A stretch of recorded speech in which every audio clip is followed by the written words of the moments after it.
A very good evening to all of you. Myself, Priyanka Maurya. I'm Assistant Professor in Department of Education, CSJM University, Kanpur. I will be teaching you your first paper, Research Methodology. आप लोग की एक कल से class start हुई है और doctor Gopal Singh ने आप सभी को जो मेन पॉइंट्स है वो समझा दिए होंगे कि किस तरह से पेपर को आपको पढ़ाया जाएगा। तो डॉक्टर गोपाल सिंह और मैं जो आपके फर्स्ट 8 यूनिट्स हैं उनको हमने आपस में डिवाइड किया हुआ है। तो सर ने शायद आप लोगों को कल फर्स्ट यूनिट से स्टार्ट किया होगा। I will be taking your second unit, that is types of research. I am audible? Sure ma'am. Okay, आप सभी के पास आपका सिलेबस होगा, ठीक है? Yes ma'am. ओके, तो आज हम लोग स्टार्ट करते हैं टाइप्स ऑफ रिसर्च से। तो I am going to share my presentation.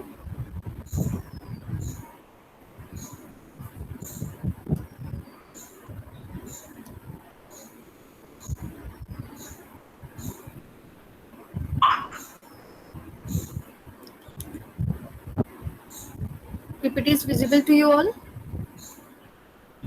Yes ma'am. Yes ma'am. Okay okay, तो आज का जो हमारा टॉपिक है मेन वो है हमारा टाइप्स ऑफ रिसर्च। तो आज के सेशन में हम लोग क्या क्या पढ़ेंगे उसके बारे में थोड़ा सा जान लेते हैं। First point is concept of research. Research के बारे में एक ब्रीफली थोड़ा सा देख लेंगे क्योंकि कल की क्लास जो बेसिकली आपकी हुई है उसमें शायद रिसर्च पे ही चर्चा हुई होगी आप सबकी। तो हम थोड़ा सा उसको समझेंगे, फिर हम अपने मेन टॉपिक पे आएंगे कि टाइप्स ऑफ रिसर्चेस क्या क्या होते हैं, ठीक है? टाइप्स ऑफ रिसर्च में हम जानेंगे कि डेटा का जो नेचर होता है, जो डेटा आप कलेक्ट करते हो स्टडी में, अपनी रिसर्च स्टडी में जो डेटा कलेक्शन होता है उसका नेचर कैसा, उसकी प्रकृति कैसी है, उसके आधार पे हम दो तरह की रिसर्च पढ़ेंगे, जैसे कि आप उनको देख रहे होंगे, क्वांटिटेटिव एंड क्वालिटेटिव। और दूसरा हमारा जो टाइप्स ऑफ रिसर्च का जो बेस है वो है पर्पस। हमारा जो रिसर्च है उसका पर्पस क्या है, उसके आधार पे बेसिकली 4 तरह के रिसर्चेस होते हैं जो कि आप लोगों ने पढ़े होंगे या आप थोड़ा सा इनके बारे में जानते होंगे। Fundamental research, applied research, evaluation research and action research, ठीक है? तो हम स्टार्ट करते हैं अपना कॉन्सेप्ट ऑफ रिसर्च से कि रिसर्च क्या होता है या शोध क्या होता है, अनुसंधान क्या होता है। जब क्लास होती है तो इंटरैक्टिव हो क्लास तो अच्छा है। मेरे ख्याल से आप सभी लोग ने रिसर्च के बारे में कल जाना होगा थोड़ा सा, तो क्या मैं आप लोग के व्यूज जान सकती हूँ कि आप लोग ने क्या समझा कि शोध या रिसर्च क्या होता है? मैम एक्चुअली कल डिस्कशन क्लास थी तो बहुत रिसर्च के बारे में जो है जानकारी नहीं दी हमको। अच्छा डिस्कशन जी, ठीक है, हुआ बस एक दूसरे के बारे में मतलब जाने और रिसर्च के क्या प्रकार मतलब कैसे होता है, कहाँ मतलब किन किन दिशाओं में आप कर सकते हैं, ये सारी चीजें डिस्कस हुई। ओके ओके ओके, चलिए कोई बात नहीं। तो हम लोग आज थोड़ा सा जानेंगे रिसर्च को। नेक्स्ट क्लास में गोपाल सर आपको इसको बहुत ही कह सकते हैं बहुत ही डिटेल में आपको पढ़ाएंगे। तो फिलहाल रिसर्च या अनुसंधान क्या होता है, ठीक है? तो इसको मैंने जो स्लाइड्स बनाई है इसको हम लोग समझते जाएंगे और इसको डिस्क्राइब करती जाऊंगी मैं। अच्छा, आप लोग नहीं भी पढ़ा है तो भी हम लोग जान सकते हैं कि रिसर्च या अनुसंधान आप लोग के अगर नहीं भी जानते उसके बेटा आप सभी लोग से ये रिक्वेस्ट है कि अपने माइक्रोफोन को आप लोग म्यूट कर दो, डिस्टरबेंस हो रहा है बहुत ज्यादा। Okay, thank you. आप सभी लोग अगर नहीं भी जानते हो प्रॉपर, लेकिन अगर लेमैन की लैंग्वेज में बात करें तो शोध, हम दैनिक जीवन में कुछ ना कुछ शोध होता रहता है इस तरीके का छोटा मोटा। तो आपका पॉइंट ऑफ व्यू क्या है रिसर्च का, ये मैं जानना चाहती हूँ। नहीं पढ़ा है, कोई डेफिनेशन के बारे में हम बात नहीं कर रहे हैं। आपको क्या लगता है शोध क्या होगा? आप सभी लोग ने पीजी किया हुआ है, पोस्ट ग्रेजुएट कोर्स करके आए हो, तो मेरे ख्याल से सभी ने पीजी में थोड़ा सा पढ़ा होगा। तो जस्ट आप लोग क्या जानते हो वो जानना चाह रही हूँ मैं। असगर आप कुछ बोलना चाह रहे हो, लेकिन हाँ। Research is a systematic investigation. बिल्कुल सही है। Anybody else? यस। हाँ, किसी भी प्रॉब्लम को, जब कोई भी समस्या है उसको उसके समाधान के लिए जब कोई भी हम सिस्टमैटिक ढंग से प्रयास करते हैं या खोज करते हैं उसे अनुसंधान कहते हैं, शोध। बिल्कुल सही। असगर ने और नेहा ने बिल्कुल सही बताया कि जब हमारे सामने क्या होती है, शोध के लिए आवश्यक है कि हमारे पास क्या हो, समस्या हो। जैसे अभी आप इसको करंट सिनेरियो से जोड़ के देखो, तो अभी समस्या क्या आई, कोविड-19 की। ठीक है, कोविड-19 की वजह से क्या हो रहा है, बहुत ज्यादा दिक्कतें हो रही हैं। आप लोग देख ही रहे हो, हम सभी लोग घर में रह रहे हैं, बाहर नहीं जाना हो पा रहा है, सब लोग लॉकडाउन की वजह से एकदम बंद हो गए। इसके कारण से कितनी ज्यादा समस्या उत्पन्न हो रही, कोई डिप्रेशन में जा रहा है, कोई बीमार है, फैसिलिटीज नहीं, तो बहुत सारी समस्याएं इससे उत्पन्न हो रही हैं। अब इस समस्या को दूर करने के लिए ही क्या करेंगे हम, जो आपकी केमिस्ट्री से रिलेटेड प्रोफेशनल्स हैं, जो फार्मेसी से रिलेटेड प्रोफेशनल्स हैं, जो डॉक्टर्स हैं, वो सब क्या करें, इस समस्या को दूर करने के लिए डिफरेंट डिफरेंट तरीके से एक सिस्टमैटिक प्रोसेस को अप्लाई करें, जिससे वो क्या कर सके, इस कोविड नाम की समस्या का समाधान कर सके। ठीक, तो रिसर्च बेसिकली क्या होता है, रिसर्च को हम कह सकते हैं, रिसर्च में be defined as the application of the scientific method in the study of problem. जैसे कि असगर और नेहा ने अभी डिफाइन किया कि रिसर्च क्या है, सिंपली किसी भी प्रॉब्लम या किसी भी समस्या के समाधान के लिए अप्लाई किया जाने वाला साइंटिफिक मेथड ही रिसर्च होता है। ठीक, अब हम उसको कुछ डेफिनेशंस दी हैं, जैसे कि आप सभी लोगों ने जॉन डब्ल्यू बेस्ट की रिसर्च की बुक्स पढ़ी होंगी शायद, तो उन्होंने कैसे डिफाइन किया रिसर्च को। रिसर्च में be defined as the systematic and objective analysis and recording of control observations that may lead to the development of generalization, principles or theories, resulting in prediction and ultimate control of many events that may be consequences or causes of a specific phenomena. तो John W waste क्या बताना चाह रहे हैं अपनी ये definition के through कि रिसर्च बेसिकली क्या है, एक सिस्टमैटिक का मतलब है एक ऐसा प्रोसेस जो कि सीक्वेंस्ड हो। जैसे आप सिस्टमैटिक को इस तरह से समझ सकते हो कि अगर आपको चाय बनानी है, ठीक है, या आपको मान लो आपको खिचड़ी बनानी है, ठीक है, खिचड़ी बनानी है, तो खिचड़ी बनाने के लिए हमें क्या करना पड़ेगा, एक सीक्वेंस्ड प्रोसेस को अप्लाई करना पड़ेगा। ठीक है, यानी वो सीक्वेंस प्रोसेस क्या होता है, उसी को हम सिस्टमैटिक कहते हैं। जैसे खिचड़ी बनाने के लिए आपको, जैसे भूख आपकी समस्या है, आपको भूख लगी है, एक प्रॉब्लम है, उसको रिजॉल्व करने के लिए आप क्या करोगे, आपका मन हुआ खिचड़ी खाने का, तो आप क्या करोगे, सबसे पहले दाल चावल बीनोगे, ठीक, फिर दाल चावल को क्या करोगे, भिगो के रख दोगे, फिर क्या करोगे, आप गैस ऑन करोगे, प्रेशर कुकर रखोगे, फिर उसमें दाल चावल जो धुले हुए वो डालोगे, फिर पानी, उसके बाद नमक या कुछ भी मसाला जो आप डालते हो उसको डाल के उसको बंद करोगे।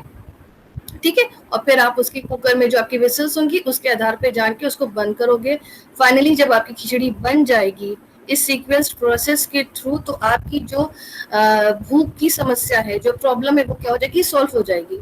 तो रिसर्च भी क्या है, रिसर्च भी एक ऐसा प्रोसेस है, एक सिस्टमैटिक प्रोसेस है। सिस्टमैटिक से मतलब क्या है कि उस सिस्टमैटिक का मतलब है कि कोई भी जो समस्या का समाधान के लिए आवश्यक है क्या, कि उसमें जो उसके लिए जो स्टेप्स उठाए जाए, उस समस्या को दूर करने के लिए जो स्टेप्स उठाए जाए, उनमें एक सीक्वेंस हो। जैसे अगर हम यहाँ पर भी खिचड़ी की बात करें, तो खिचड़ी बनाने के लिए हम ये नहीं करेंगे कि पहले दाल चावल को डाल देंगे प्रेशर कुकर के अंदर, ठीक है, फिर बंद कर देंगे, फिर उसमें विसल होने देंगे, उसके बाद पानी मिलाएंगे, तो कुछ नहीं, तो आपकी प्रॉब्लम का कभी सॉल्यूशन मिलेगा नहीं। क्यों? क्योंकि यहाँ पर जो प्रोसेस था वो सीक्वेंस नहीं था, या कह सकते हैं वो सिस्टमैटिक नहीं था। तो रिसर्च क्या है, आपका एक सिस्टमैटिक मेथड है जिसमें क्या किया जाता है, ऑब्जेक्टिव एनालिसिस की जाती है। मैं यहाँ जानना चाहूंगी कि कितने लोगों को पता है कि ऑब्जेक्टिविटी, ऑब्जेक्टिव एनालिसिस क्या होता है। जब हम कहते हैं ना कि ये ऑब्जेक्टिव है, ये चीज सब्जेक्टिव है, तो यहाँ पर ऑब्जेक्टिव और सब्जेक्टिव से आप लोग क्या समझते हो? हेलो जी मैम, नमस्ते मैम।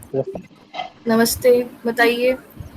मैम जैसे ऑब्जेक्टिव है, तो ऑब्जेक्टिव माने किसी चीज की जो है वस्तुनिष्ठा, यानी कि जो है डिटेल्ड जिसे कह सकते हैं हम, कि जो है डिटेल्ड उसे कहा जाएगा ऑब्जेक्टिव।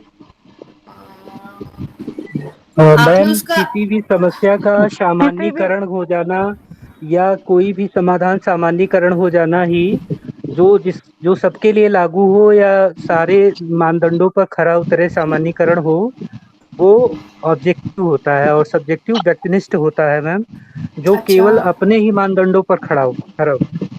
अच्छा, राजीव ने कुछ तक थोड़ा सा ही बताया है।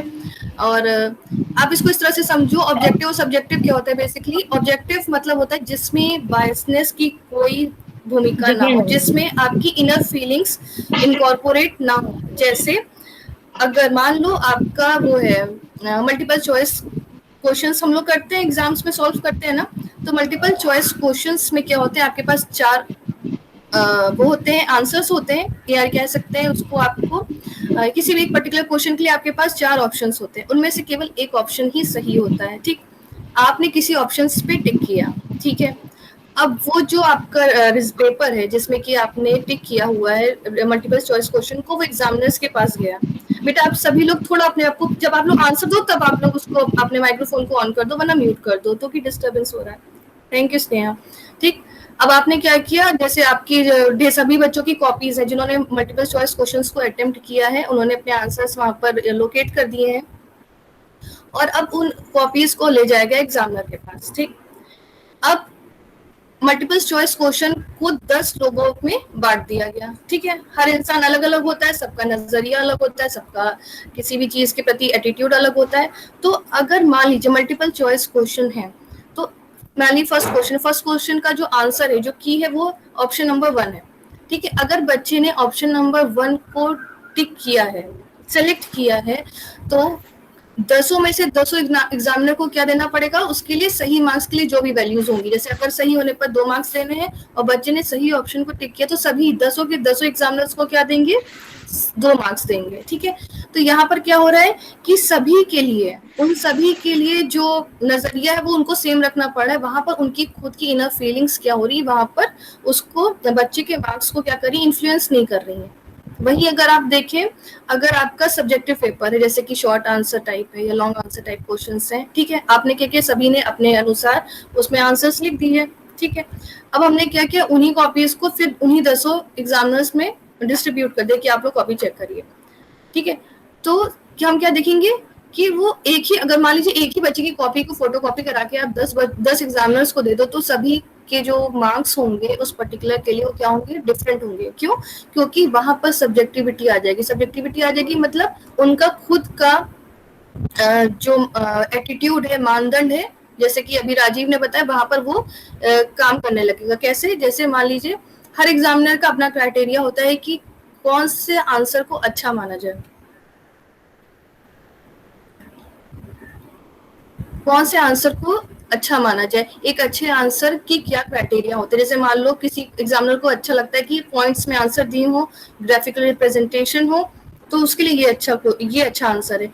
तो दूसरे एग्जामिनर के लिए हो सकता है कि बच्चे ने पन्ने भरे हो, बच्चे ने जितने ज्यादा पन्ने भरे उतना ज्यादा उसको ज्ञान है, तो जिस बच्चे ने ज्यादा पन्ने भरे होंगे वो उसको ज्यादा मार्क्स देगा, और जिस बच्चे ने अच्छा पॉइंट्स में लिखा है लेकिन शॉर्ट एंड प्रिसाइज लिखा है तो वो उसको कम मार्क्स देगा।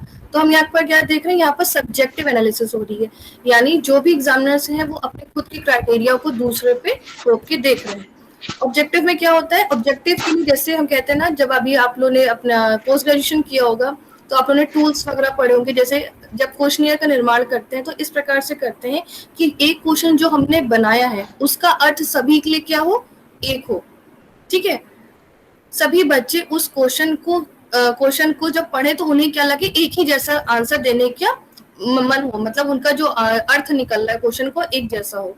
तो ऑब्जेक्टिव मतलब क्या होता है, सभी का नजरिया किसी एक पर्टिकुलर चीज के लिए एक जैसा हो, जो कि ना बदले। सब्जेक्टिव में क्या होता है, किसी भी चीज के प्रति खुद का नजरिया वहां पर रोल प्ले करने लगता है। तो जॉन डब्ल्यू बेस्ट ने बोला कि रिसर्च क्या बेसिकली एक सिस्टमैटिक मेथड है और एक ऑब्जेक्टिव एनालिसिस। ऑब्जेक्टिव एनालिसिस एक ऐसा विश्लेषण है जिसमें कि बायसनेस ना हो, और इसमें क्या किया जाता है, इसमें रिकॉर्डिंग की जाती है कंट्रोल ऑब्जर्वेशन की। कंट्रोल ऑब्जर्वेशंस क्या होते हैं, कंट्रोल ऑब्जर्वेशंस वो ऑब्जर्वेशंस होते हैं जिसमें परिस्थितियों को नियंत्रित किया जाता है। जैसे कह सकते हो जो लैब में एक्सपेरिमेंट्स होते हैं, उन्हें कंट्रोल एक्सपेरिमेंट्स कहते हैं, क्योंकि वहां पर क्या होता है, बहुत सारी चीजें जो होती है वो कंट्रोल कर दी जाती हैं। जैसे अगर किसी साइकोलॉजी लैब में बच्चों को बैठाया गया है तो वहां पर शोर ना हो इसके लिए वहां पर साउंड प्रूफ शीशे लगा दिए जाते हैं, बच्चों को प्रॉपर लाइट मिले इसके लिए प्रॉपर लाइट की व्यवस्था की जाती है, बच्चों को बैठने में आराम हो, उनको दिक्कत की वजह से उनके मार्क्स, उनके जो साइकोलॉजिकल टेस्ट है वो काम करने वाले हैं वो खराब ना हो, तो इसके लिए उनको प्रॉपर सिटिंग अरेंजमेंट भी किया जाता है। तो यहाँ पर क्या किया जा रहा है, कुछ चीजों को कंट्रोल किया जा रहा है। ठीक है, तो जॉन डब्ल्यू बेस्ट ने बोला कि रिसर्च क्या है, बेसिकली आपका सिस्टमैटिक ऑब्जेक्टिव एनालिसिस है, और क्या है, रिकॉर्डिंग। रिकॉर्डिंग मतलब लेखा जोखा रखना, किसका, कंट्रोल ऑब्जर्वेशन का। जिससे क्या होगा, जब हम इन सब चीजों को करेंगे तो हम जनरलाइजेशन को डेवलप कर पाएंगे। जैसे जनरलाइजेशन की बात अभी शायद राजीव ने की थी। जनरलाइजेशन क्या अंकित जी होता अपना है, माइक ऑफ कर लीजिए। अंकित को यहाँ माइक ऑन किए में आवाज आ रही है। ओके ओके ओके, बेटा आप सभी लोग अपना माइक म्यूट कर दो। जब आपको क्वेरीज, जब मैं लूंगी क्वेरीज तो आप लोग अपना माइक्रोफोन आप लोग ऑन कर लेना। ठीक है, आप लोगों को मेरी वॉइस तो क्लियरली ऑडिबल है ना? Yes ma'am. Okay okay. हाँ, तो यहाँ पर क्या होता है, रिसर्च क्या होता है, एक सिस्टमैटिक ऑब्जेक्टिव एनालिसिस है, और साथ ही साथ रिकॉर्डिंग। रिकॉर्डिंग मतलब लेखा जोखा, किसका, कंट्रोल ऑब्जर्वेशन का, ताकि इससे क्या हो, जनरलाइजेशन का डेवलपमेंट हो सके। जनरलाइजेशन क्या होते हैं, बेसिकली वो रूल्स होते हैं जो कि एक लार्ज पॉपुलेशन पे अप्लाई किया सके। जैसे जनरलाइजेशन को आप इस तरह से समझ सकते हो कि जैसे आप उसको समझ लो, कोई भी वस्तु जो ऊपर फेंकी जाती है वो क्या होती है, नीचे आती है। ठीक है, नीचे आती है। तो ये जो रूल है, जो ग्रेविटेशनल फोर्स का ये जो लॉ है, वो जनरलाइज्ड रूल है। जनरलाइज्ड मतलब चाहे आप इंडिया में बॉल को ऊपर की तरफ फेंको वो नीचे आएगी, चाहे आप अमेरिका में हो वहां पर आप गेंद से खेल रहे हो और उसको ऊपर फेंक रहे हो तो भी वो नीचे आएगी, चाहे दुनिया के किसी भी भाग में हो, वो रूल अप्लाई हो रहा है सब पे। तो जनरलाइजेशन मतलब क्या होता है, कोई भी रूल जितनी ज्यादा पॉपुलेशन के लिए ट्रू साबित होता है उसे हम कहते हैं जनरलाइजेशन। ठीक, तो रिसर्च फिर से बात करते हैं। तो जॉन डब्ल्यू बेस्ट के अनुसार रिसर्च क्या है, वो प्रक्रिया है, वो सिस्टमैटिक प्रक्रिया है, वो ऑब्जेक्टिव एनालिसिस है, रिकॉर्डिंग है कंट्रोल ऑब्जर्वेशन की, जिसके द्वारा क्या होता है, जनरलाइजेशन का डेवलपमेंट होता है, प्रिंसिपल्स का, यानी जो सिद्धांत हम लोग पढ़ते हैं, आप सभी लोग का चूंकि सब्जेक्ट अलग अलग है तो सभी सब्जेक्ट्स में हम लोग कुछ प्रिंसिपल्स पढ़ते हैं, थ्योरीज पढ़ते हैं। तो ये किससे आई, इसका जो मेन बेस है वो रिसर्च ही तो है। अगर रिसर्च ना होती तो हमारे पास कोई भी सिद्धांत, थ्योरीज नहीं होती। और सबसे बड़ा रिसर्च का फायदा क्या है कि रिसर्च के द्वारा हमें प्रिडिक्शन करने में मदद होती है। जिसको आप इस तरह से समझ सकते हो, जैसे मौसम विभाग की अगर बात करें, जैसे अभी आप जब हम सभी लोग क्या होंगे, थोड़े छोटे होंगे तो आप लोग को पता हो, याद भी होगा शायद, आप लोग रिकॉल करो कि भविष्यवाणी होती थी कि पानी बरसेगा। ठीक है, पानी बरसेगा, लेकिन बहुत पहले समय की मैं बात कर रही हूँ, कम से कम 20, जब हम लोग बहुत छोटे होंगे, 20 साल के पहले की, तो उसमें क्या होता था, जिस समय मौसम वैज्ञानिकों ने बोला है कि पानी गिरेगा, तो मुझे लगता है कहीं ना कहीं पानी उस दिन नहीं गिरता था। लेकिन आज के टाइम में अगर देखो आप लोग, जैसे अभी यास आया था, तो आया था, तो जब क्या हुआ, ये मौसम वैज्ञानिकों ने इसके बारे में प्रिडिक्शन किया, तो वो वाकई में उसी टाइम पर के आसपास आया। तो इसके पीछे कारण क्या है, क्योंकि रिसर्च के द्वारा दिन प्रतिदिन क्या हो रहा है, नॉलेज का विकास हो रहा है। तो रिसर्च के द्वारा हम क्या कर सकते हैं, प्रिडिक्शन कर सकते हैं, और साथ ही साथ कंट्रोल कर सकते हैं काफी सारे इवेंट्स को। ठीक है, कैसे कंट्रोल कर सकते हैं, जैसे अगर हमें पता चल गया, अगर मौसम वैज्ञानिकों को है कि पर्टिकुलर जगह पे चक्रवात की स्थिति उत्पन्न हो रही है, तो वो क्या कर सकती है, उस स्थिति से होने वाला जो डैमेज है उसको कंट्रोल कर सकती है। कैसे, वहां के लोगों को एक जगह से दूसरी जगह पे शिफ्ट करके। तो जॉन डब्ल्यू बेस्ट का सिंपली ये कहना था कि रिसर्च आपका एक सिस्टमैटिक ऑब्जेक्टिव एनालिसिस है, जिसमें कि क्या किया जाता है, कंट्रोल ऑब्जर्वेशन को रिकॉर्ड किया जाता है, जिससे क्या हो, जनरलाइजेशंस को, प्रिंसिपल्स, जनरलाइजेशन का डेवलपमेंट किया जा सके। मतलब एक रूल जो किसी एक पर्टिकुलर पॉपुलेशन के लिए सही है, उससे और भी ज्यादा पॉपुलेशंस पे अप्लाई किए जाने की कोशिश की जा सके, नए नए प्रिंसिपल्स को, नई नई थ्योरीज का डेवलपमेंट किया जा सके, प्रिडिक्शन में हेल्प ली जा सके, और परिस्थितियों को कंट्रोल किया जा सके। वो प्रक्रिया आपकी क्या होती है, रिसर्च होती है। इसी तरह एक और हम लोग, क्योंकि हमारा टॉपिक फिलहाल टाइप्स ऑफ रिसर्च है, तो एक बार थोड़ा सा और आगे बढ़ते हैं। अभी तक आप लोग को मैंने जो समझाया उसमें आप लोग को कोई क्वेरी है, समझ में आ रहा है? Yes ma'am. Yes ma'am. हम लोग नेक्स्ट बढ़ते हैं। नेक्स्ट है कर्लिंगर की है एक definition, simply scientific research is systematic, वही बात बोली है, scientific research is systematic, controlled, empirical and critical investigation of hypothetical propositions about the presumed relations among natural phenomena. ठीक है, करलिंगर ने भी सिंपली यही बोला है कि रिसर्च क्या एक सिस्टमैटिक है। सिस्टमैटिक मतलब ऐसा प्रोसेस जो कि सीक्वेंस्ड हो, कंट्रोल मतलब जैसे मैंने बताया कि हम कुछ वेरिएबल्स को कंट्रोल करते हैं। एम्पिरिकल मतलब होता है कोई ऐसे साक्ष्य जिनको आप क्या कर सको, जिनका आप अनुभव कर सको। और क्रिटिकल इन्वेस्टिगेशन मतलब होता है सूक्ष्म अन्वेषण, किसी चीज को बहुत तह तक जाके उसकी खोजबीन करना। पहले मैं अलग अलग बता दे रही हूँ, फिर एक साथ हम लोग बताएंगे। ऑफ हाइपोथेटिकल प्रोपोजिशन, जैसे कि हो सकता है शायद आप लोगों ने अपने पीजी के कोर्सेज में हाइपोथेसिस पढ़ा होगा, ठीक है। जैसे जब भी हमारे पास कोई समस्या आती है तो हम क्या करते हैं, उसके समाधान करते हैं ना। जैसे मान लो आपके घर में मिक्सर ग्राइंडर है, ठीक है। मिक्सर ग्राइंडर में आपने वो किया, आप क्या करना चाहते हो, मसाला पीसना चाहते हो, तहरी बना रहे हो। खाने के बहुत ज्यादा वो ज्यादा डिस्क्रिप्शन हो रहा है क्योंकि थोड़ा सा फूडी टाइप की हूँ मैं।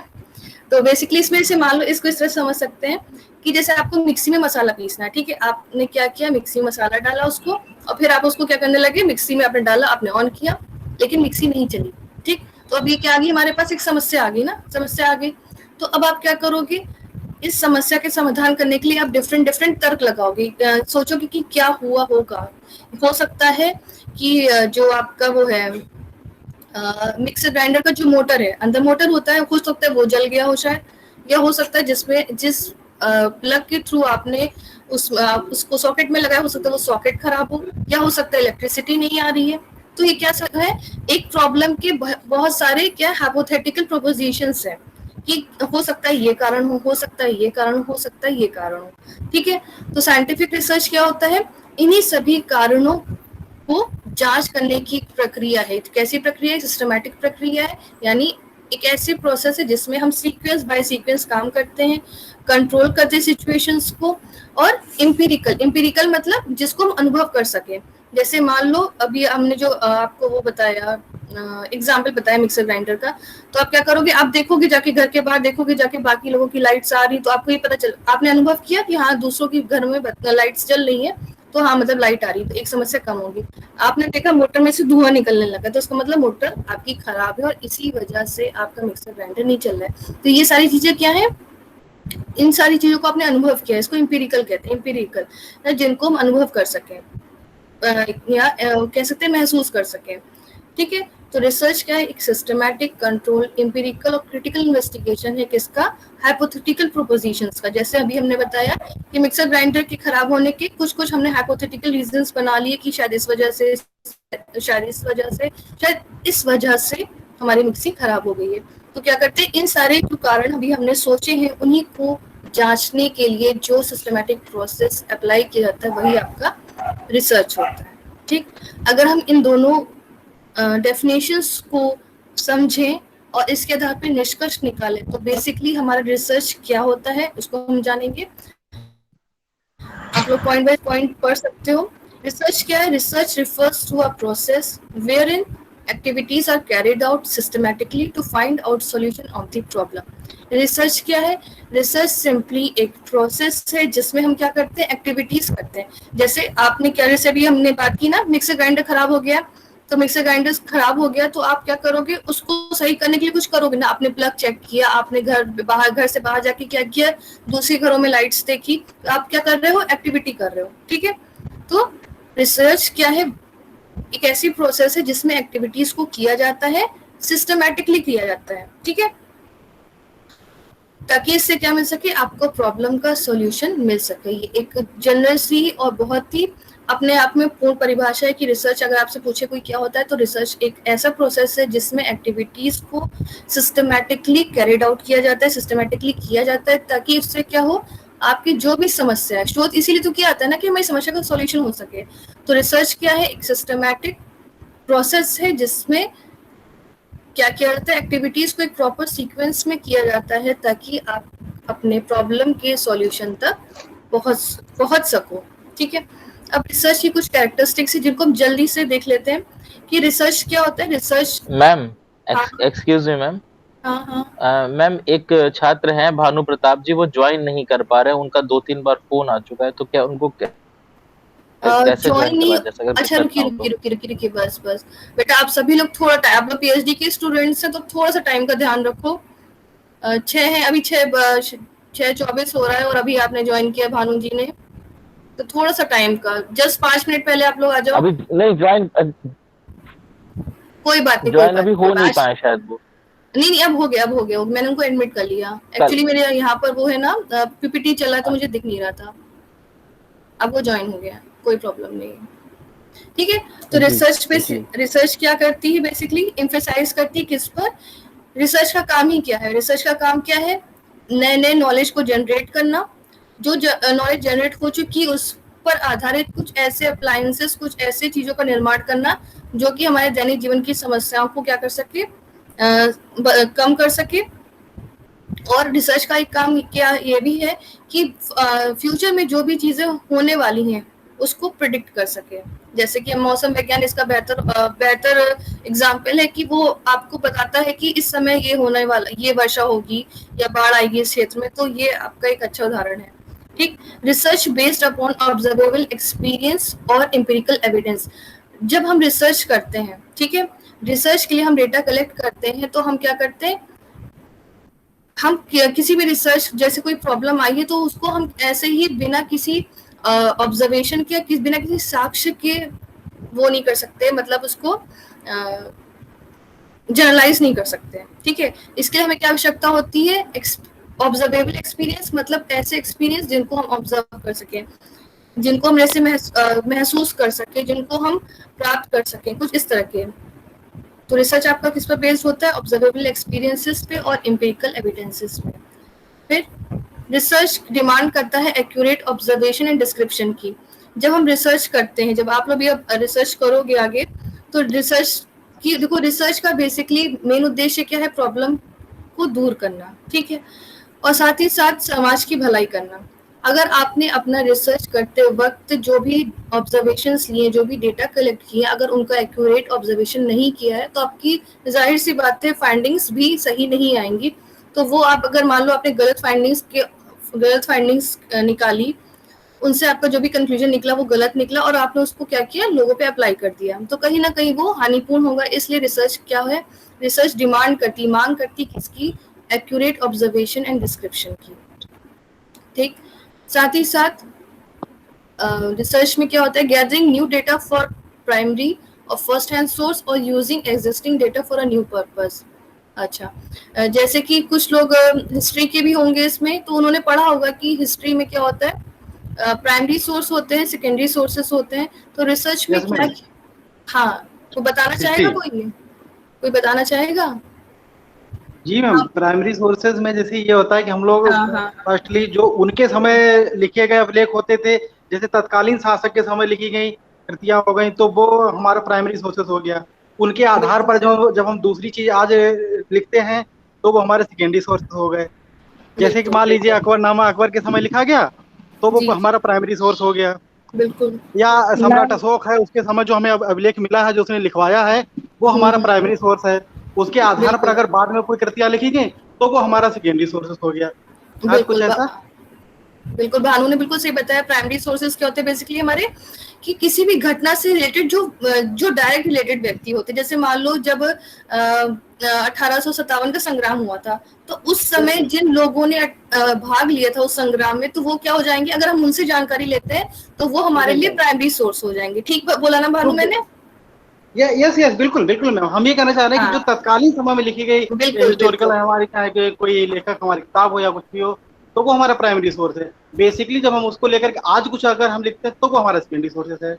हाँ, तो वैसे ही रिसर्च क्या है, डेटा को गैदर करना, किस में से, प्राइमरी या फर्स्ट हैंड सोर्सेज से, या फिर जो इस समय जो एग्जिस्टिंग डेटा है, जो आपके पास डेटा यहाँ पर अवेलेबल है, उसका यूज करना एक नए पर्पज के लिए। तो बेसिकली रिसर्च में क्या करते हैं हम, जैसे जब हमारी फंडामेंटल रिसर्च होती है तो हमारे पास उस समय कोई डेटा नहीं होता है, तो हमें क्या करना पड़ता है, फर्स्ट हैंड सोर्स की मदद लेनी पड़ती है। लेकिन जैसे अप्लाइड, अभी हम लोग आगे बात करेंगे, जब हम अप्लाइड रिसर्च की बात करते हैं, अप्लाइड रिसर्च बेसिकली क्या होता है, जो भी थ्योरीज, जो भी प्रिंसिपल डेवलप हो चुके हैं, उनका यूज करके कह सकते हैं सामाजिक जीवन को बेहतर बनाने के लिए। जैसे कि आप कह सकते हो भाप में शक्ति होती है, ये एक फंडामेंटल रिसर्च था। जब अब भाप की शक्ति के आधार पे इंजन बना डाला, तो वो क्या है आपका अप्लाइड रिसर्च। तो उसमें हमने क्या किया, हमारे पास एक एग्जिस्टिंग डेटा ये था कि भाप में शक्ति होती है, अब हमने उसका यूज किस लिए कर लिया, इंजन बनाने। जेम्स जो आपका रेलगाड़ी थी उसमें हमने क्या कर लिया, रेल की भाप में शक्ति होती है, तो उसका यूज करके जेम्स वॉट ने क्या किया, इंजन बना लिया। और फिर हमने देखा कि रेलगाड़ी से कैसे एक जगह से दूसरी जगह पर आराम से जाया जा सकता था। तो रिसर्च में क्या करते हैं, हम न्यू डेटा कलेक्ट करते हैं, किससे, फर्स्ट हैंड सोर्स से, और एग्जिस्टिंग डेटा का यूज करते हैं किसी नए पर्पस के लिए। इसी तरह research characterized by carefully designed procedures, always applying rigorous analysis। इसका मतलब सिंपली ये है कि रिसर्च जब हम करते हैं तो एक प्रॉपर माइंड में डिजाइन बनाते हैं कि हम एक के बाद, जैसे कि हमने पता है रिसर्च एक क्या है, सिस्टमैटिक प्रोसेस है, एक सीक्वेंस प्रोसेस है। तो हमें पता होना चाहिए कि एक काम करने के बाद, एक स्टेप को पूरा करने के बाद हम लोग को दूसरा स्टेप क्या करना है, तीसरा स्टेप क्या करना है। और जब हम डेटा और ऑलवेज, बेटा आप लोग म्यूट कर लो, ऑलवेज अप्लाइंग रिगरस एनालिसिस, मतलब जो भी आप लोग data collect, Bhanu ji mute करिए, भानु जी म्यूट करिए अपना। Yes sir Bhanu. आलोक, भानु, आप लोग अपना म्यूट कर लो बेटा, ठीक है। तो और डेटा को एनालाइज करने के लिए डिफरेंट स्टैटिस्टिकल एनालिसिस को अप्लाई किया जाता है, ठीक है। रिसर्च क्या है, research characterized by patient and unhurried activity and requires courage. Research, आप ऐसा नहीं कह सकते, किसी भी प्रॉब्लम को सोल्यूशन तक अगर आपको पहुंचना है तो आपके पास क्या होना चाहिए, धैर्य होना चाहिए। आप हड़बड़ी में किसी रिसर्च को कंडक्ट नहीं कर सकते। हड़बड़ी में रिसर्च कंडक्ट करोगे तो उसकी जो फाइंडिंग्स आएंगी वो क्या होंगी, यूजलेस होंगी, वेस्ट होंगी, ठीक है। और कभी कभी रिसर्च को कंडक्ट करने के लिए आपके पास साहस होना चाहिए, ठीक है। जैसे कि हम सभी लोग ने आप सभी लोग को ये कहानी पता होगी मेरे ख्याल से, कोपरनिकस का नाम सुना होगा, आप सभी ने सुना है?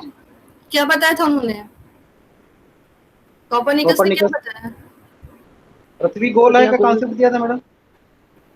अच्छा, मैंने जो पढ़ा, अच्छा पृथ्वी गोल है, उन्होंने ये दिया था। और शायद मैं नाम मिस करी, या कोपरनिकस ने ही बताया था ना कि जो सोलर सिस्टम का केंद्र है वो पृथ्वी ना हो के सूर्य है।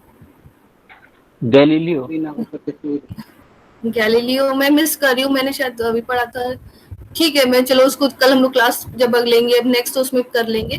तो ऐसे ही मतलब वो जो थे उन्होंने जो बताया था कि क्या है, सूर्य जो है, पृथ्वी जो है सोलर सिस्टम का केंद्र ना होकर सूर्य है। जब उन्होंने इस रिसर्च मतलब अपना रिसर्च किया और ये पाया, और उन्होंने अपनी फाइंडिंग्स को क्या बताया, वहां के लोगों को बताया, पोलैंड के थे शायद, पॉलिश थे, तो उन्होंने बताया। तो वहां पर उनको क्या माना कि उनको वहां के शासन ने मृत्यु दंड दे दिया, ठीक है। तो इसका मतलब ये है कि फाइंडिंग्स इटली से, अच्छा ठीक है, शायद ओके मैं चेक कर लूंगी एक बार।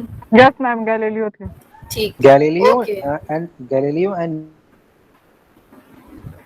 ओके मैं एक बार चेक कर लूंगी, मैं देख लूंगी, ठीक है। तो मतलब यही हुआ था ना कि उन्होंने जब ये बताया था तो उनको मृत्यु दंड दे दिया गया था। उनसे कहा गया था कि उन्होंने विरुद्ध बात की, जो परंपरा चलती आ रही है उससे उसके विरुद्ध कोई बात की है। तो इसका मतलब सिंपली है कि अगर आप रिसर्च करना चाहते हो, एक अच्छा रिसर्च करना चाहते हो, तो आपके अंदर साहस होना चाहिए। एक अच्छा रिसर्च साहस की भी मांग करता है, ठीक है। रिसर्च क्या होता है, केयरफुली रिकॉर्डेड एंड रिपोर्टेड। आप सभी लोग को पता होगा एक रिसर्च तब तक यूजफुल नहीं है जब तक उसकी जो फाइंडिंग्स है उसे प्रॉपर्ली रिकॉर्ड किया जाए, और साथ ही साथ रिकॉर्ड करके रख नहीं दिया जाए, बल्कि जो आपकी फाइंडिंग्स आपने रिकॉर्ड करने के मतलब है जो आपने अपनी फाइंडिंग्स को रिपोर्ट किया है, लिखा हुआ है, उसको क्या कर सके, रिकॉर्ड किया, उसको रिपोर्ट के साथ ही उसको डिसेमिनेट भी करना। डिसेमिनेट मतलब सिंपली होता है कि जो भी आपने फाइंडिंग्स पाई हैं उसको लोगों तक पहुंचाना। रिसर्च का बेसिकली मेन मुद्दा क्या होता है, ऐसा ज्ञान की उत्पत्ति करना, ठीक है। ज्ञान की उत्पत्ति होगी वो तो, लेकिन आपने की है तो लोगों को कैसे पता चलेगा, तो उसके लिए आपको क्या करना पड़ेगा, उस ज्ञान का फैलाव करना पड़ेगा। इसीलिए रिसर्च पेपर्स लिखे जाते हैं, इसीलिए सभाएं की जाती है, इसीलिए सेमिनार्स कंडक्ट किए जाते हैं, ताकि जो डिफरेंट रिसर्चर्स ने अपने रिसर्च में फाइंडिंग्स पाई हैं उसे दूसरे लोगों तक भी पहुंचा सके। सिर्फ सिंपली रिसर्च कर लेना उसके द्वारा डिग्री प्राप्त कर लेना ही बहुत बड़ी बात नहीं है। आप एक अच्छा रिसर्च करना और उसके बाद अपनी फाइंडिंग्स को एक अच्छा रिसर्च करना और उसकी फाइंडिंग्स को इस प्रकार से यूज करना कि वो लोगों के भलाई में काम आ सके, या उससे कोई न्यू नॉलेज जो जनरेट हुई है वो लोगों तक पहुंच सके। ये एक बहुत ही इम्पोर्टेंट काम है। तो बेसिकली रिसर्च आज हमने थोड़ा सा पढ़ा, क्योंकि आप लोग की फर्स्ट यूनिट पूरी रिसर्च पर ही है, तो मैं अभी उसमें बहुत ज्यादा टाइम नहीं लगाऊंगी। तो सिंपली हम जस्ट निकालते हैं कि रिसर्च या शोध या अनुसंधान क्या है। बेसिकली एक सिस्टमैटिक प्रोसेस है जो कि किसकी तरफ निर्दिष्ट होती है, जिसका गोल क्या होता है, किसी प्रॉब्लम का सॉल्यूशन करना। एक साइंटिफिक मेथड किसी भी सॉल्यूशन किसी भी प्रॉब्लम के सॉल्यूशन तक पहुंचना कैसे, through scientific method is called research. ठीक, अब हम लोग आज जो मेरा मेन टॉपिक था, जो आज मेरी यूनिट थी फिलहाल, वो अब स्टार्ट होने वाली है, जो कि है आपकी टाइप्स ऑफ रिसर्च, कि रिसर्च कितने प्रकार के होते हैं। ठीक है, आप लोगों ने डिफरेंट तरीके से डिफरेंट बुक्स में डिफरेंट तरीके से पढ़ा है, लेकिन अगर ब्रॉड टर्म्स में देखा जाए तो रिसर्च को कुछ बेसिस पे बांटा जा सकता है, जिसके बारे में हम आज बात करेंगे। तो सबसे पहले हम बात करते हैं on the basis of nature of data. Data, ठीक है, डेटा आप लोग समझते हो डेटा क्या होता है? आंकड़े में आंकड़े, हाँ बिल्कुल सही। यानी आप जब आपको किसी प्रॉब्लम के सॉल्यूशन तक पहुंचना है, ठीक है, तो प्रॉब्लम के सॉल्यूशन तक पहुंचने के लिए आप क्या करते हो, इन्फॉर्मेशन को गैदर करते हो ना। प्रॉब्लम क्यों आती है, प्रॉब्लम कोई भी चीज हमें प्रॉब्लम क्यों लगती है, क्योंकि हमें उस पर्टिकुलर चीज के बारे में इंफॉर्मेशन नहीं होती है। ठीक है, जैसे अभी मान लो अगर हम जैसे ऑनलाइन मीट हमारी क्या हो रही है, गूगल मीट के थ्रू ये क्लास चल रही है, ठीक है। अब अगर हमें कंप्यूटर नहीं चलाना आता या हमें गूगल मीट पर कैसे गूगल मीट ज्वाइन करते ये नहीं आता, तो ये हमारे लिए समस्या है।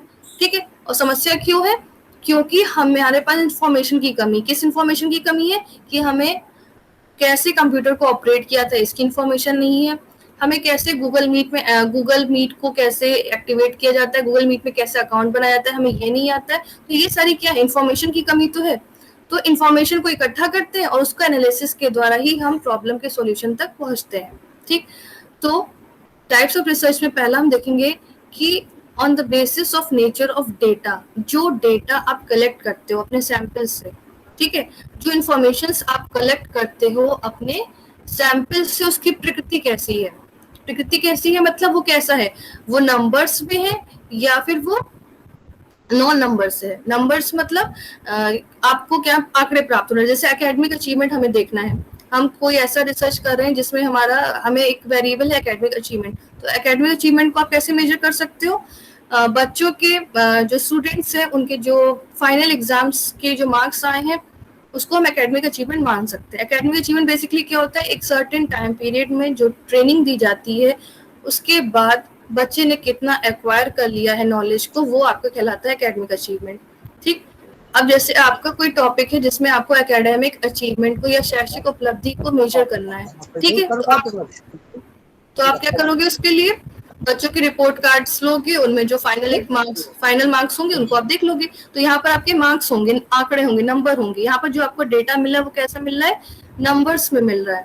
ठीक है, तो यहाँ पर जो डेटा या इंफॉर्मेशन की प्रकृति है, जो नेचर है कैसा है, वो न्यूमरिक है, नंबर्स है। बेटा आप लोग म्यूट कर लो। इसी तरह कभी कभी क्या होता है, जैसे मान लो आपको जैसे अभी हम लोग क्या, जब से ये कोविड का चक्कर हुआ है तब से हम देख रहे हैं हर जगह ऑनलाइन टीचिंग की बात हो रही है। ठीक है, अब अगर आप पेरेंट्स का व्यू जानना चाहते हो ऑनलाइन टीचिंग के प्रति, ठीक है, तो आप क्या करोगे, पेरेंट्स के पास जाओगे, उनसे इंटरव्यू करोगे, तो वो क्या करेंगे, अपनी बात को शब्दों के द्वारा बताएंगे आपको। तो वो भी तो आपकी इंफॉर्मेशन है, लेकिन वहां पर क्या है, नंबर्स नहीं है। ठीक है, वहां पर आपके पास नंबर्स नहीं है, वहां पर आपका डेटा कैसा है, वर्ड्स में है। ठीक है, तो यहाँ पर डेटा की प्रकृति कैसी होगी, नॉन न्यूमरिक। नंबर्स नहीं है मतलब नॉन न्यूमरिक है, आपको वर्ड्स में मिल रहे हैं, आपको किसी टेक्स्ट के थ्रू मिल रहे हैं। जैसे आप लोग जो हिस्टोरिकल रिसर्च या हिस्ट्री के बेसिकली होंगे उनको पता होगा कि हिस्टोरिकल रिसर्च में जो ग्रंथ होते हैं वो बहुत इंपॉर्टेंट होते हैं। उन ग्रंथ को पढ़ के एनालाइज करके कंटेंट एनालिसिस के थ्रू हम अपनी फाइंडिंग्स पर पहुंचते हैं। तो वहां पर जो आपको डेटा प्राप्त हो रहा है वो कैसा है, नॉन न्यूमरिक है। ठीक है, तो डेटा कैसा है, न्यूमरिक है या नॉन न्यूमरिक है, उसके आधार पे रिसर्च को बेसिकली 2 भागों में बांटा गया। पहला क्या है आपका क्वांटिटेटिव रिसर्च, ठीक, दूसरा आपका है क्वालिटेटिव रिसर्च। पर्पस के आधार पे हम लोग आगे बात करेंगे, अभी फिलहाल हम लोग बात करते हैं क्वांटिटेटिव रिसर्च क्या होता है। Quantitative research is defined as a systematic investigation of phenomena by gathering quantifiable data and performing statistical operations for data collection. ठीक, क्वांटिटेटिव रिसर्च क्या है, एक ऐसा सिस्टमैटिक इन्वेस्टिगेशन है किसी भी प्रक्रिया का, किसी भी फिनोमिना का, जिसमें हम क्या करते हैं, जो डेटा कलेक्ट करते हैं वो कैसा होता है, क्वांटिफाइएबल होता है, यानी जिसको क्वांटिटी के द्वारा प्रदर्शित किया सकता है, जिसको मात्रा में व्यक्त किया जा सकता है, और जिसका एनालिसिस आप कैसे कर सकते हो, कुछ स्टैटिस्टिकल ऑपरेशंस हैं, यानी स्टैटिस्टिकल टेक्निक्स है, सांख्यिकी माध्यम है, जिनके द्वारा हम उन डेटा का एनालिसिस कर सकते हैं, वो आपके क्या कहलाते हैं, क्वांटिटेटिव रिसर्च कहलाते हैं। Quantitative research is expressed in terms of numbers and graph. It is used to test or confirm theories and assumption. जो क्वांटिटेटिव रिसर्च होते हैं, जैसे अभी मैंने आपको बताया, वो ऐसे रिसर्च होते हैं जिनमें डेटा को किससे रिप्रेजेंट किया जाता है, नंबर्स के थ्रू, ठीक है, या ग्राफ्स के थ्रू। ग्राफ्स भी बेसिकली आप लोग कब ड्रॉ करते हो, आंकड़ों के आधार पे, नंबर्स के आधार पे ही ड्रॉ करते हो। तो क्वांटिटेटिव रिसर्च क्या होता है, वो रिसर्च होते हैं जिनको किसमें एक्सप्रेस किया जाता है, नंबर्स में, यानी संख्याओं के आधार पे, जैसे एकेडमिक अचीवमेंट्स हो गया आपका, रेटिंग स्केल्स पे आप व्यू, अगर आप किसी का एटीट्यूड देखना चाहते हो और उसके लिए आपने क्या किया, रेटिंग स्केल यूज किया, यानी आप उसमें क्या कर रहे हो कि एक पर्टिकुलर स्टेटमेंट के लिए वो पर्टिकुलर इंसान जिसको आपने अपना टूल दिया है वो बहुत ज्यादा एग्री है, वेरी एग्री, या क्या कह सकते हैं उसको, अति सहमत, सहमत, अनिश्चित, असहमत, अति असहमत। और उसके लिए आपने क्या किया, उन सभी को आपने लिकर्ट स्केल पढ़ा होगा अपने क्लासेस में। लिकर्ट स्केल में क्या करते हैं, इन सभी को एक नंबर अलॉट कर देते हैं, 5 4 3 2 1 इस तरह से। तो अगर किसी ने अति सहमत लगाया और पॉजिटिव स्टेटमेंट है तो उसको 5 देंगे, अगर किसी ने अनिश्चित लगाया तो उसको 3 मार्क्स देंगे, ठीक है। तो हम यहाँ पर क्या कर रहे हैं, उस एटीट्यूड को क्वांटिटी में क्या कर रहे हैं, चेंज कर दे रहे हैं। तो जब हमें ऐसा डेटा प्राप्त हो रहा है किसी रिसर्च के थ्रू, तो हम इसे क्या बोलेंगे, क्वांटिटेटिव रिसर्च बोलेंगे, ठीक है। क्वांटिटेटिव रिसर्च का काम बेसिकली क्या होता है, जो भी थ्योरीज क्या हो चुकी हैं या जो भी प्रिंसिपल्स बन चुके हैं, जिनका निर्माण हो चुका है, उनको टेस्ट करना, ठीक है। जैसे कि इसको आप इस तरह से समझ सकते हो, जैसे अगर कोई साइकोलॉजी का आप लोग में होगा तो आप लोग रिवॉर्ड लर्निंग सब जानते होंगे, सबने थोड़ा बहुत पढ़ा होगा कि अगर हमें देखना है, अगर किसी स्टडी ने ये बोला है कि जो लर्निंग है, जो अधिगम है, जो सीखना है, वो अभ्यास के द्वारा बढ़ता है, ये आपका एक नियम है, अभ्यास का नियम है, थॉर्नडाइक ने दे रखा है, ठीक है। अब इस ये प्रिंसिपल बन चुका है, अब इसको हम क्या कर सकते हैं, एक्सपेरिमेंटल रिसर्च के थ्रू क्या कर सकते हैं, कंफर्म कर सकते हैं।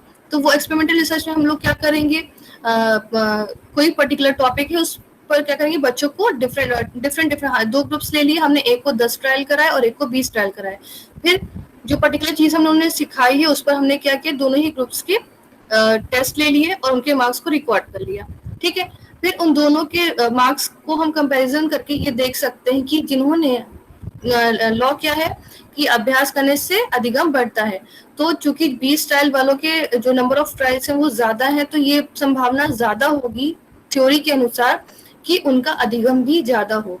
तो अगर ऐसा होता है, अगर 20 ट्रायल करने वाले बच्चों का अधिगम ज्यादा पाया जाता है, तो क्या हो रहा है, वहां पर आपकी जो थॉर्नडाइक ने नियम दिया था अभ्यास का नियम, वो वहां पर सही साबित हो रहा है। क्वांटिटेटिव रिसर्च का एक यूज ये भी होता है कि उन्हें थ्योरीज और प्रिंसिपल्स को कंफर्म करने के लिए भी यूज किया जाता है। मैंने यहाँ एक एग्जांपल भी दे रखा है, a study of academic achievement of secondary school students in relation to their study habits, ठीक है। हमारा कोई एक रिसर्च प्रॉब्लम क्या है कि हमें क्या करना है, बच्चों का, स्टूडेंट्स का एकेडमिक अचीवमेंट या शैक्षिक उपलब्धि का अध्ययन करना है, किसके रिलेशन में, उनकी स्टडी हैबिट, उनके अध्ययन संबंधी आदतों के आधार पे, ठीक है। तो इसमें हम क्या करें, एकेडमिक अचीवमेंट को भी न्यूमेरिक डेटा में प्राप्त हो जाएगा और स्टडी हैबिट्स के के भी क्या होते हैं, डिफरेंट डिफरेंट टूल्स अवेलेबल है मार्केट में, जिनके थ्रू हम क्या कर सकते हैं, स्टडी हैबिट्स को भी नंबर्स के फॉर्म में ऑब्टेन कर सकते हैं। तो और उसके बाद फर्दर आगे जो एनालिसिस होगी उसके आधार पे हम ये रिसर्च कंडक्ट कर सकते हैं। तो हम क्या देखते हैं, कोई भी ऐसा रिसर्च जिसमें डेटा कैसा हो आपका, जो आपने डेटा ऑब्टेन किया है प्रॉब्लम के सॉल्यूशन के लिए, अगर वो न्यूमरिक नेचर का है यानी वो नंबर्स है, तो हम क्या कहेंगे, उसे क्वांटिटेटिव रिसर्च कहेंगे। ठीक, क्वालिटेटिव, अब इसका दूसरा पार्ट अगर हम देखें तो क्वालिटेटिव रिसर्च बेसिकली क्या हो जाएगी, जस्ट अपोजिट हो जाएगी। Qualitative research involves collecting and analysing non numeric data. जैसे क्वांटिटेटिव में हम क्या करते थे, जो भी डेटा ऑब्टेन करे थे वो कैसा था, हमारा नेचर में न्यूमरिक था, नंबर्स थे, आंकड़े थे।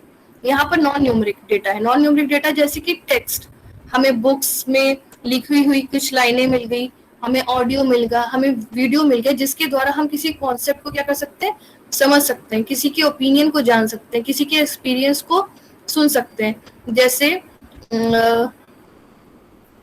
जैसे कोई आदिवासी क्षेत्र है जहाँ के लोगों के बारे में किसी को कोई भी ज्ञान नहीं है, और कोई रिसर्चर जो कि आपका क्या बोलते हैं उसको, ह्यूमन रिलेशनशिप पर बेस्ड एक डिसिप्लिन है, उसको क्या बोलते हैं मुझे याद अभी क्लिक नहीं कर रहा है। मानव संबंधी विज्ञान कौन सा होता है, आप लोगों को पता होगा? एंथ्रोपोलॉजी, आर्कियोलॉजी, नहीं, हाँ आर्कियोलॉजी तो है, लेकिन हम अभी एंथ्रोपोलॉजी, हाँ एंथ्रोपोलॉजी में हम क्या कर सकते हैं कि हमें किसी ट्राइबल पीपल्स के बारे में जानना है, ठीक है, कोई रिसर्चर जानना चाहता है कि उस पर्टिकुलर जो क्षेत्र में आदिवासी रहते हैं उनकी आदतें कैसी हैं वो, या फिर उनके क्या रिचुअल्स हैं, तो क्या करेंगे, वहां पर जाएंगे। तो वहां पर वो आंकड़ों के थ्रू तो उनको नहीं जान सकते, उनके लिए उनको क्या करना पड़ेगा, वो उनके पिक्चर क्लिक कर सकते हैं। जैसे उन्होंने कोई फंक्शन बनाया है, उसमें क्या किस किस तरीके की चीजें बनाई हैं, तो उनकी हम क्या कर सकते हैं, वीडियो बना सकते हैं, उनका ऑडियो बना सकते हैं, उनसे इंटरव्यू कर सकते हैं, ठीक है। तो उसमें हमें क्या प्राप्त होगा, ऐसे सारे डेटा प्राप्त होंगे जो कि नेचर में कैसे हैं, नॉन न्यूमरिक, यानी उसमें नंबर्स नहीं है। तो क्वालिटेटिव रिसर्च बेसिकली क्या होते हैं, क्वालिटेटिव रिसर्च वो रिसर्च होते हैं जिसमें जो डेटा हम कलेक्ट करते हैं, जो इंफॉर्मेशन कलेक्ट करते हैं, वो किस फॉर्म में होती है, नंबर्स के फॉर्म में नहीं होती है, बल्कि नॉन न्यूमरिक नंबर्स के फॉर्म में नहीं होती, यानी कि या तो वो टेक्स्ट के फॉर्म में होगी, या वो ऑडियो के फॉर्म में होगी, या वीडियो के फॉर्म में होगी, ठीक है। और इसका यूज हम किस लिए करते हैं, दूसरों की भावनाओं को समझने के लिए, कॉन्सेप्ट्स को समझने के लिए, दूसरों ने क्या एक्सपीरियंस किया उसको। जैसे बहुत से लोग हिमालय पे गए, हिमालय पर पहुंचने पे क्या क्या समस्याएं होती हैं, तो इसको हम आंकड़ों में तो नहीं व्यक्त कर सकते, बल्कि हम क्या कर सकते हैं, जो भी लोग हिमालय की चोटी पे पहुंचे हैं उनके एक्सपीरियंस को जान करके, उनका एनालिसिस करके कुछ फाइंडिंग्स निकाल सकते हैं कि अगर आप हिमालय की चोटी पर पहुंचना चाहते हो तो आपको ये समस्याओं का सामना करना पड़ेगा, और इसको दूर करने के लिए आपको ये चीजें करनी चाहिए। तो क्वालिटेटिव रिसर्च बेसिकली आपका क्या हो गया, कोई भी ऐसा रिसर्च जिसमें जो हम इंफॉर्मेशन या डेटा कलेक्ट कर रहे हैं वो कैसा होता है, वो नॉन न्यूमरिक होता है, ठीक। इस तरह का रिसर्च, जैसे कि आपका जो क्वांटिटेटिव रिसर्च की भी मैंने बात की थी, क्वांटिटेटिव रिसर्च का बेसिकली यूज क्यों किया जाता है, ताकि जो प्रीवियस थ्योरीज डेवलप हो चुकी है उनको कंफर्म किया सके, ठीक। क्वालिटेटिव रिसर्च क्या होता है, क्वालिटेटिव रिसर्च बेसिकली कह सकते हो थ्योरी जनरेशन में काम आता है। किसी भी चीज के बारे में जब हमें बहुत ही गहराई में कोई चीज जाननी हो, तो उसके लिए, जैसे अभी हमने बात की, कोई एक न्यू कल्चर, कोई ऐसा ट्राइब है जिसके बारे में अभी किसी को ज्ञान नहीं है, ठीक है, तो वहां पर आप क्या करोगे, उसी ट्राइब का इंसान, उसी जैसे वो ट्राइबल पीपल्स रहते हैं उसी की तरह वेशभूषा धारण करके जाओगे, उनके साथ जब 5-6 महीने रहोगे, तब जाकर आपको उनके बारे में सही से ज्ञान हो पाएगा। सिर्फ उनसे वहां जाकर ऑब्जर्व करके, और उनको अगर मान लीजिए वो पढ़े लिखे हैं तो उनसे कुछ क्वेश्चन या शेड्यूल भरवा के आप उनके बारे में जान नहीं सकते। तो क्वालिटेटिव रिसर्च के द्वारा क्या होता है, this type of research enables you to gather in-depth insights or topics that are not well understood। बहुत सारी चीजें जो अभी तक नहीं ज्ञात है उनके बारे में सूक्ष्म जानकारी प्रदान करने में सबसे ज्यादा कौन सहायता प्रदान करता है हमें, क्वालिटेटिव रिसर्च, या जिसे हिंदी में बोलते हैं, सॉरी हिंदी मैंने नहीं बताई, गुणात्मक अनुसंधान इसको बोलते हैं। क्वांटिटेटिव को बोलते हैं मात्रात्मक अनुसंधान, क्योंकि ये मात्रा में व्यक्त किया जाता है इसमें डेटा को, और इसमें क्वालिटेटिव रिसर्च को गुणात्मक या अमात्रात्मक अनुसंधान आप कह सकते हो। इसका एक एग्जाम्पल मैंने ये यहाँ पर लिखा है, अ स्टडी ऑफ, अगर आपकी कोई स्टडी है वो कैसी है, a study of opinions of parents towards online learning.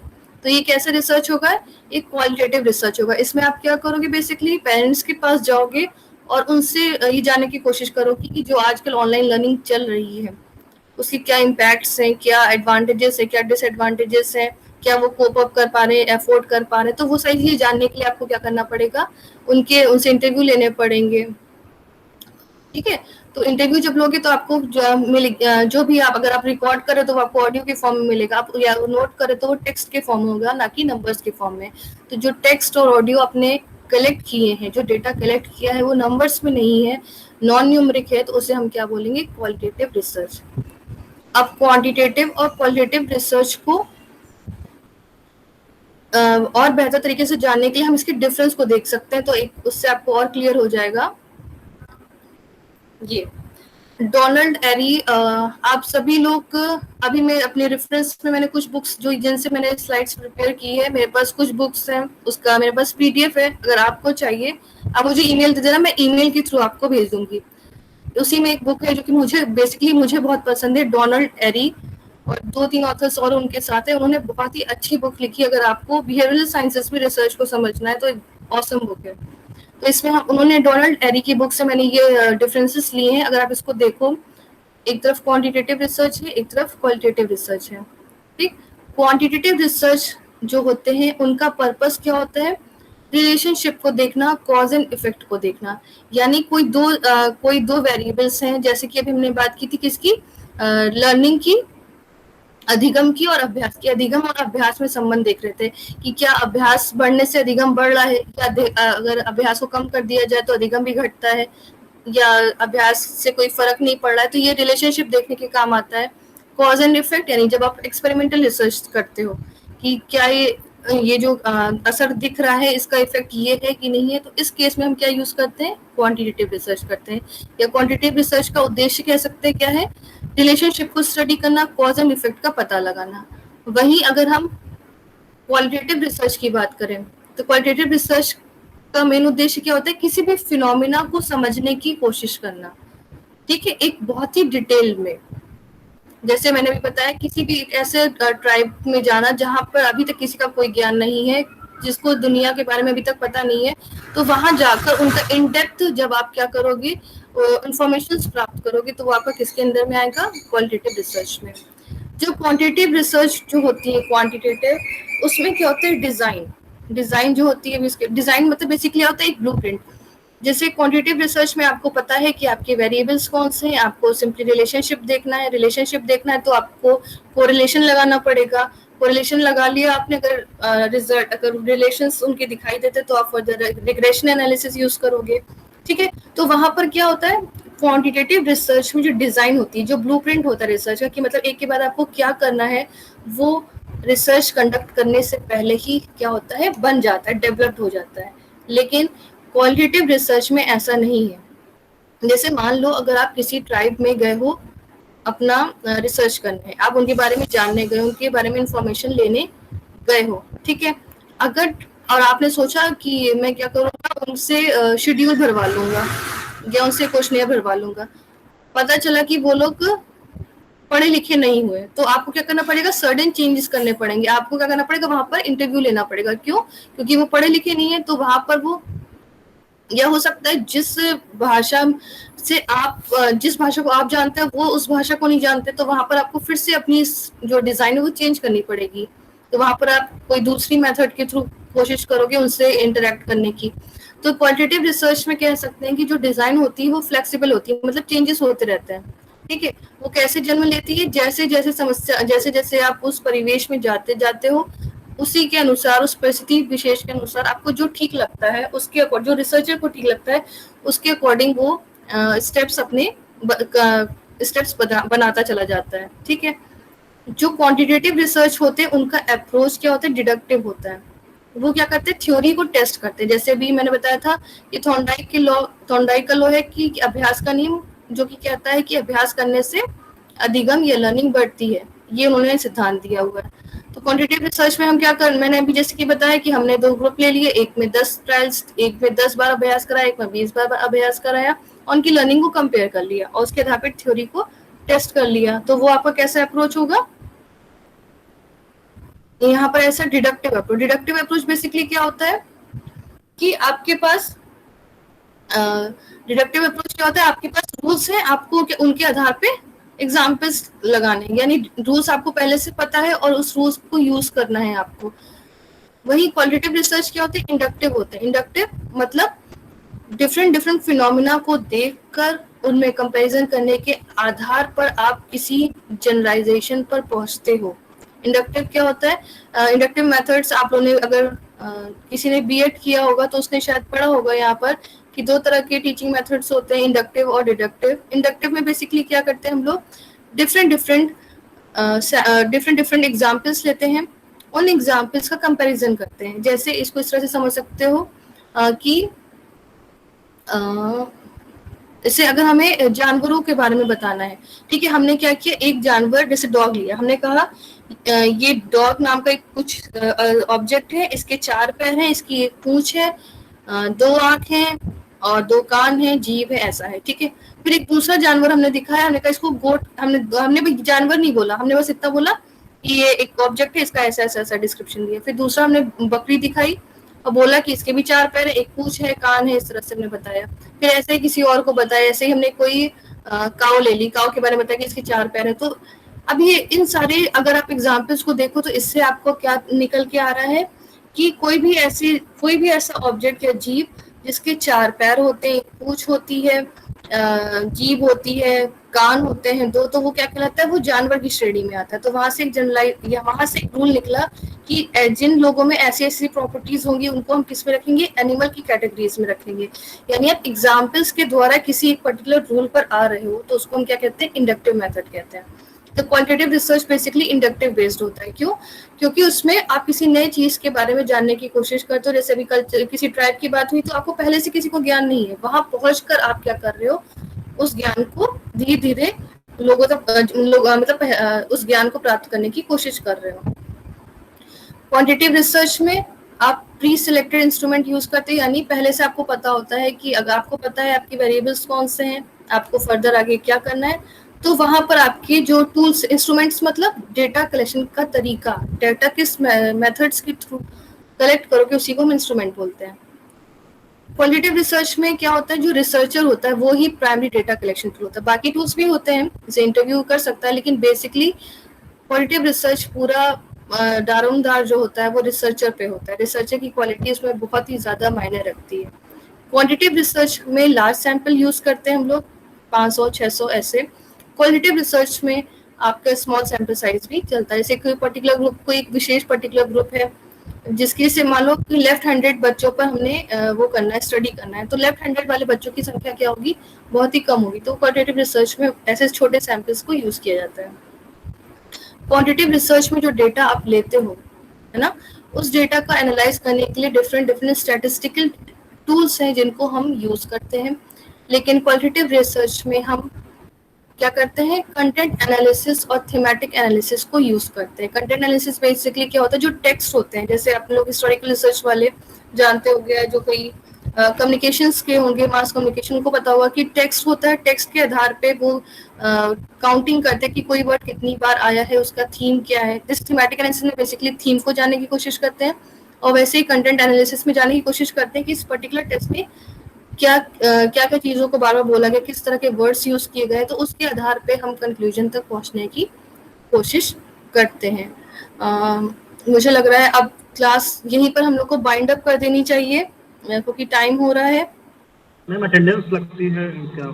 हाँ, बस मैं वही आ रही थी, अटेंडेंस पे। अटेंडेंस तो है, लेकिन मैं जानना चाहूंगी आप लोग को समझ में आया? बिल्कुल मैम, यस मैम। अच्छा, Alok Kumar Singh, okay, thank you. Alok Kumar Singh, आप लोग अटेंडेंस दे दो बेटा, आप लोग का रिकॉर्ड रखना पड़ेगा। आलोक सिंह दिख तो रहे, लेकिन आप अपना माइक्रोफोन ओपन करिए। आलोक, अजकर, यस मैम। ज्ञान लोक, भानु प्रताप, यस मैम। इमाम हुसैन, इमाम हुसैन, मैडम हमारी कल बेटा की जो मिस हो नहीं, गई थी। आलोक, आलोक, यस मैम। भानु प्रताप। आलोक, यस मैम। आलोक, ओके। अच्छा मैं फिर से बोल रही हूँ, आलोक प्रेजेंट है, अस्कर प्रेजेंट है, ज्ञानलोक प्रेजेंट है, भानु प्रेजेंट है, इमाम हुसैन नहीं है, Ankit Srivastava, yes ma'am. Ankit, okay, Aparna Pandey, yes ma'am. Aparna Pandey, okay, Neha Singh, yes ma'am. Neha Singh, present ma'am. Neha कहाँ है? Present ma'am. Okay, Sneha Singh, present ma'am. Pratibha, Pratibha, yes ma'am. Prem, yes ma'am. Okay, Pratibha हो गया, प्रेम प्रकाश, यस मैम। प्रेम प्रकाश सिंह, प्रेम प्रकाश कहाँ Yes, पर? ma'am. अच्छा, okay okay okay, Rajiv, Rajiv Yes, Kumar, ma'am. Ma'am Yes, प्रेम ma'am. Prakash Singh हो गया। हाँ हो गया, हो गया, विवेक कुमार, विवेक कुमार,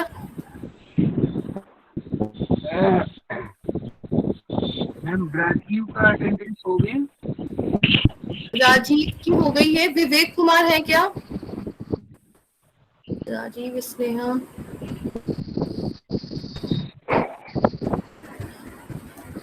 इमाम हुसैन नहीं आया ना आज?